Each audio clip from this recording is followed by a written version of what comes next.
Ég kom með Ólaf Andra Guðmundsson á kaffistofan á Feti þó að gefist ekki oft tilefni til þess að stoppa í kaffibolla, þá gáðu okkur tíma það núna. Komdu blessaður og sæll Ólafur. Blessaður. Fetsbúið, það voru kynbóndasýningar í sumar, það ekki? Jú, við sýndum nokkur hross. Sýndum sjálfsagt eitthvað aðeins færri en oft áður. Við höfum verið að sýna eitthvað í kringum 8 hross pluss mínus. Og það gekk svo sem bara ágætlega held ég. Og þetta er svona eins og venjan þetta er svona hross í yngri kantinum kannski. Við vorum eina 4 ára hryssu sem fór vel undan Vigdísi gömlu, síðast undan henni. Og undan Eldhorfnesi, hún heitir Mánadís, fór vel, fór í 8.24 að mig minnir. Svo var Bylgja með 5 metra hryssu sem heitir Dröfn frá Feti sem fór til dæmis í 9.5 og bindum mikla vonir við hana svona í framtíðinni. Og svo vorum við með aðra hryssu undan Jarli Árbæhjálu, klárhryssu, fór vel og Aronsdóttur frá Strandarveiði. Svo vorum við með hryssu undan Kiljan Stinnisi og Ösp gömlu Háholti, fór vel. 6 metra hryssa fór í 8.60 fyrir hæfileika og teljum jafnvel á inni. Adamsdóttur frá Ásmundarstöðum, 6 metra fór vel. Þannig að jú, ég held að sumarið hefur bara gengið prýðisvel, þótt að við kannski hefðum viljað sýna aðeins meira en það kannski líka skiptir ekki öllu máli, það kemur annað ára eftir þessu sko. Það er bara að koma með þetta þegar þetta er tilbúið, það er ekki pressa á þessu öðruvísi en bara... Nei, og við allavega erum í þannig aðstæðu hér að við erum í rauninni ekkert að fara af stað með hrossin nema við vitum að þetta muni fara frekar vel. Bæði bara fyrir staðinn og hrossin og okkur sjálf að þetta sé svona nokkuð bara vel í hendi. Auðvitað kemur fyrir að einhverjar sýningar heppnist ekki eins og maður vill, þá er alltaf hægt að fara aftur en ég held að í sumar þá hefum við endursýnt eina hryssu og svona ég allavega reyni alltaf að vera ekkert að fara oftar með þau en ég þarf. En eins og ég segi, það kemur annað ár og þessi hross sem ég nefndi hérna áðan eru öll inni og þau munu fara aftur og svo kemur eitthvað nýtt og það er svo sem bara bjart framundan sko. Þá að þetta er bara skemmtilegt að heyra, þá að öðru hrossarækt búið Fet, það segir sér sjálft í nafninu og hér þarf að stunda hrossarækt, þannig að þið haldið náttúrulega töluvert magni af hryssum eða hvað, hvernig er staðan á þeim málum? Myndið hvað helduð þið og hvað er þið að halda mörgu, svona í grófum dráttum? Við erum að halda, í sumar heldum við 20 hryssum, 21 hryssi, það var 1 geld og það hefur svona verið tilhneiging síðustu ára þessu hefur fækkað og svona verið að reyna bara að leggja meira upp úr enn meiri gæðum og þannig líka markaðurinn er þannig að maður rauninni verður að eyða 2 árum í þetta til þess að fá eitthvað skonar verð fyrir þetta. Og já, eins og ég segi, þetta eru 20 hryssur og þetta eru náttúrulega mestmegnis hryssur hérna af gamla blóðinu, það er út af orra og kraflari. Og dæmi hesta sem við notuðum í sumar var hérna Þráinn Flæbjörnsholti, hann var hjá okkur í sumar og gekk gríðarlega vel með hann. Ég held að þessi einar 8 merar fengnar við honum í dag héðan sem eru hér ennþá. Og svo notuðum við græðist sem heitir Viðar frá Skeiðvöllum sem er framherjasonur. Ég held að þessi 5 merar fengnar af honum, þetta er svona klárastur sem að held ég í framtíðina fyrir sér.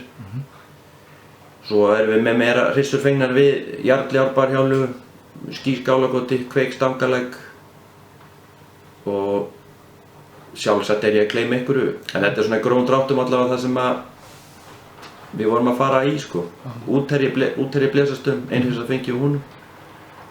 Nú segiru 20 hryssur sem þið helduð, er þetta ekki rétt hjá mér örlítil fækkun frá því sem var þegar mest var hér á hrossaræktarbúinu á Feti? Eitthvað sérstök ástæða eða bara meira úrval? Ég held að sérstaklega náttúrulega bara að öll úrvinnsla til þess að koma á hrossum tilbúin fyrir markaðinn. Ég held að þetta sé kannski aðeins markaðurinn sem ræður þessu. Að þú verður að vinna úr hrossunum í 2-3 vetur til þess að ná góðri sölu. Og þá segir það sér rauninni sjálft að þá getur ekki verið að fá allt of mikið af nýjum hrossum inn á hverju ári. Og ég er nú búinn að vera hérna núna í 8 ár og þegar ég byrjaði þá vorum við upp undir 50 fólölda að fæðast og þetta er svona hægt og bítandi fækkað og ég held að þessi tala svona kringum 20 sé bara nokkuð góð. Einhverjar hryssur kannski eru ekki að fyljast og eitthvað er að seljast á trippum þó að sé kannski ekki mikið en hérna þannig að maður hafi í rauninni þann tíma sem maður þarf til þess að vinna úr því sem er að koma inn. Og markaðurinn er þannig að hann er að biðja mikið tamir hross. Og þetta er örugglega bara svar við því sko, svona mestu leyti. Já, þú segir að þú ert búin að vera hérna og þið Bylgja viðloðin staðinn núna í 8 ár. Finnurðu breytingar á þessum 8 árum? Hvað var það að þú ert búin að fækka hrossum en eru tamningarnir eitthvað að breytast eða heldurðu við sama skipulag? Ég sem að sé nú alltaf eitthvað að reyna að gera betur sko. Og ég vann hérna í 3 ár með Tóna og Ingu og tileinka mér fullt af vinnubrögðum þá og svo þegar þau fara norður þá kemur Bylgja og við erum að hjálpa stað en ég held að kannski í grófum dráttum eru vinnubrögðin maður stefnir á sama hlutinn sko en maður er kannski bara orðinn aðeins reyndar í að komast þangað. Af þessum trippum sem þú tekur inn, núna ertu búin að vera að temja hvað síðan í september? Við byrjuðum að temja í byrjun september, þetta er komin einhver svona mánuður núna og bara gengið vel, áfallalaust. Og hvernig er framhaldið með þau hross sem að faraðu út eða er allt inni eða hvernig er eftirvinnslan? Við munum halda áfram með þessi trippi út mánuðinn þennan, október. Þannig að þetta er komin svona cirka 7-8 vikur á trippin. Svo ætlum við að tæma húsið og þrífa og þá fara þessi trippi í frí og það er jafnvel að ég mun halda eitthvað aðeins áfram með þau ungu trippi sem að verða inni í vetur. Og eftir þennan mánuð þá munum við verða rauninni eingöngu með þau hross á húsi sem að eiga vera inni í vetur. Og þannig að já, það munum kannski 5-6 af þessum trippum frá feti verða út í vetur, verða tekin næsta sumar og hinn munum halda áfram með hérna inn í veturinn. Þá komum við kannski í beinu framhaldi réttast að spyrja vetrarstarfið, meistaradeildin, aðrar deildir, keppnistímabilið, hvernig er vetrarstarfið hér? Þessu er þannig háttað allavega í vetur að ég ætlaði að taka þátt í meistaradeild með Lífland og Bylgja ætlaði að spreyta sig í Suðurlandsdeildinni. Og það er náttúrulega ákveðin tími sem fyrir það en það er svo sem bara skemmtilegt. Svo náttúrulega veturinn er náttúrulega bara mikið að undirbúa vorið. Verið að temja og þjálfa og undirbúa þau hross sem eiga að fara í kynbótum.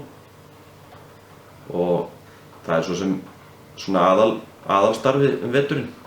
Og náttúrulega bara að passa upp á allt í standi á staðnum sko. Já, það fylgir þessu náttúrulega önnur verk heldur en bara harðar tamningar og þjálfun, þetta er náttúrulega hrossarhaldi búið að það er að sinna ýmsu. Já, það er margt sem fellur til og verkefni koma yfirleitt hlaupandi til manns. Já. Og það er bara eins og það er og maður bara gefur sér tími í það og reynir að vera skipulagður og láta þetta ganga allt saman upp, þá yfirleitt gengur þetta bara nokkuð vel sko.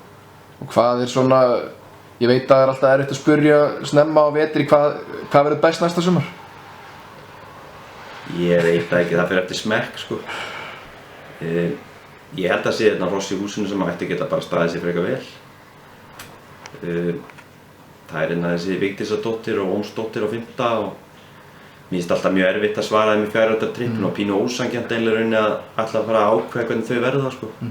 En allavega þessi hross sem eru komin til tamningu og reynsla á að þá erum við spennt fyrir þessum 2 hryssum og ásamt fleiri hrossum og það er bara í okkar höndum að knappana hafa til leið. Nú er landsmót hérna svo gott að segja í bakgarðinum, þau hljótið að vetrarstarf hlýtur þá verið undirbúningu fyrir því að reyna að koma sem flestum hrossum þangað. Já, það er svo sem alltaf markmið að koma hrossum þangað og síðasta landsmót gekk vel og sjálfsögðu er það markmið og við erum með hrossinna líka í sem stefnum á að fara með í tölt og A-flokk og svo náttúrulega þessu ungu trippi.